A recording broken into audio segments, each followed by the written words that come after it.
GameRanks presents the top 10 games of May 2016. These are the games we think are worth paying attention to, so let's get started off with number 10.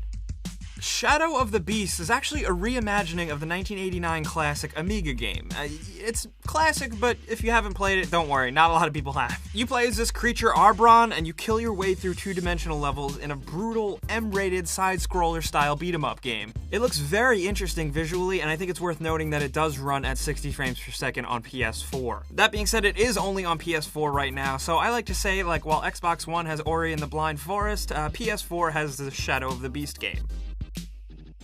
And at number 9, we have Fallout 4, the Far Harbor DLC. This DLC is allegedly releasing in May, and like all other aspects of the Fallout 4 Season Pass, we don't know too much about it up until right before it releases, but we do know that it's a new case from Valentine's Detective Agency, leading you on a search for a young woman and a secret colony of synths. You travel to this mysterious island called Far Harbor that's actually off the coast of Maine, and that's where the adventure starts, where you can find new quests, new gear, new weapons, new characters, and a bunch of other stuff. This is gonna be Fallout 4's first big, true expansion, worthy of some money, I think. You know, if you played any other major Fallout or Elder Scrolls expansion, you know the deal here. It's worth noting that the landmass here is bigger than any other Bethesda expansion before it. Pete Hines actually said it's bigger than Shivering Isles from Oblivion. That's gonna be pretty damn big, and definitely worth firing up Fallout 4 for again. And at number 8, we have Teenage Mutant Ninja Turtles: Mutants in Manhattan. The Platinum Games developed Ninja Turtles game looks really awesome. It's a beat-em-up style game where you get to choose which Ninja Turtle you'll play as, and they each have their own different abilities. Raphael can partner with another turtle and do like a shell-smashing attack. He's also the stealthiest character. Donatello can serve as a healer and give pizza to the other players. Michelangelo can do a bunch of goofy breakdance fighting moves. And Leonardo can actually slow down time and attack enemies. This Ninja Turtle game, I gotta say, looks surprisingly awesome. Graphically, it looks cool, but the team combat stuff looks really engaging. If you played Platinum's last effort at a Transformers game, you know that the combat was nothing to scoff at, and this looks really impressive, I gotta say.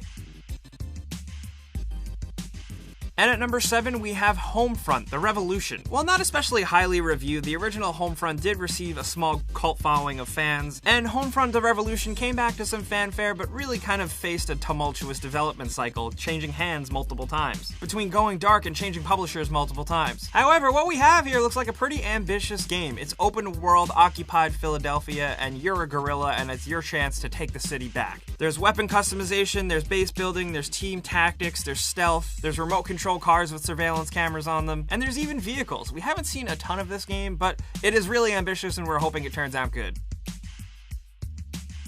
And at number 6, we have Battleborn, yet another hero-based first-person shooter game. It seems like every studio has one of these now, but Battleborn is worth mentioning because it's being made by Gearbox, you know, the guys who made Borderlands. So right there, it's worth noting that they have an idea on creating cool characters, great environments and stories and landscapes, and just a general vibe and gameplay that is absolutely fun. Battleborn is based around team-based competitive multiplayer 5v5 matches, but Gearbox has doubled down on progression systems and factions here that seems pretty interesting. Not only that, but it is worth mentioning that there is a story mode here that can be played entirely single player. So, you know, if the fast first-person shooter competitive stuff doesn't really jive with you, at least you can try your hand at a single player mode with that signature Gearbox style.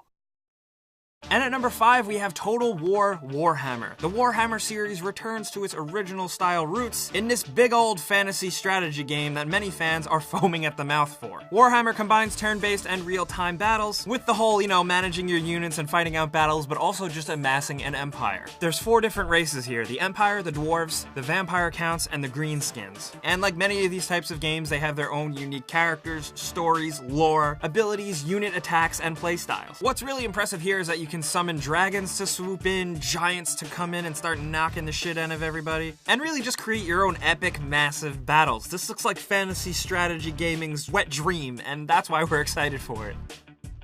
And at number 4, we have Stellaris. Stellaris is a 4X space exploration game. This is honestly a PC gamer's game through and through here. 4X, for those of you that don't know, stands for Explore, Expand, Exploit, and Exterminate. And I'm gonna be real with you, that's what you're doing in Stellaris. But it's worth mentioning that this game looks totally gorgeous, and if you're a space nerd, you're probably gonna freak out. It's grand, massive strategy with space exploration. There's thousands of planets and a massive procedurally generated galaxy, a full diplomacy system to make peace or cause war, an entire ship designer to design your own ships. So it's up to you. Do you fly around through space and be a complete asshole, kill everyone, everyone and take every resource you can find? Or do you forge your own way and try and evolve technology and make peace? It's up to you, and people play these games for a reason, and that's probably why Stellaris is worth checking out if you're a PC gamer.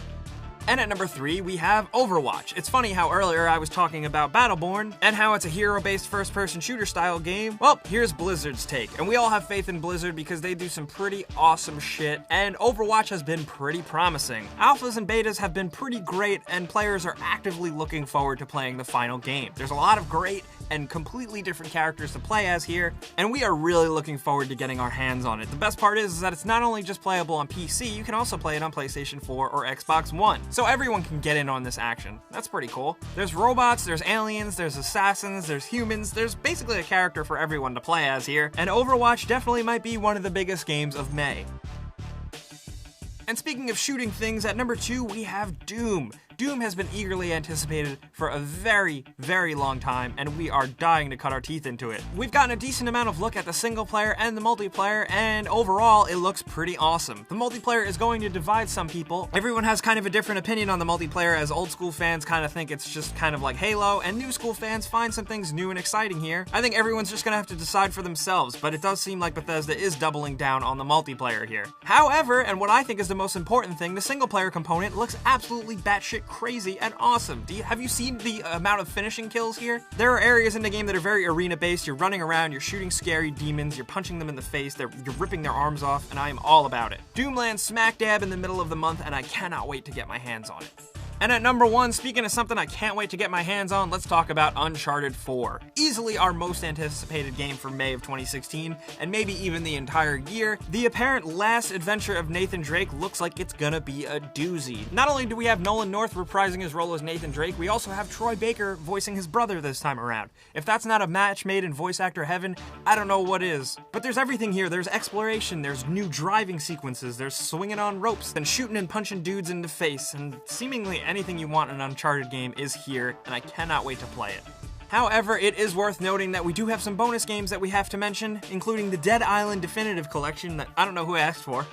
We also have Valkyria Chronicles Remastered, One Piece Burning Blood, and the Elder Scrolls Online is getting Dark Brotherhood. These are all the games that are probably worth paying attention to in May of 2016, but most importantly, we want to know in the comments what games you guys are going to be playing this month. Are you hyped for some Ninja Turtles action? Are you going to get in some hero-based first-person shooter games? Or do you want to push everything aside and play some Uncharted 4? Let's talk about any games down in the comments below. And you guys know the deal. If you learned about a game releasing this month and we helped you out, clicking the like button helps us and we appreciate it. If this is your first time here though, listen up. Subscribing is a great idea because we put out videos like this every single day. But as always, thanks for watching and we'll see you guys next time.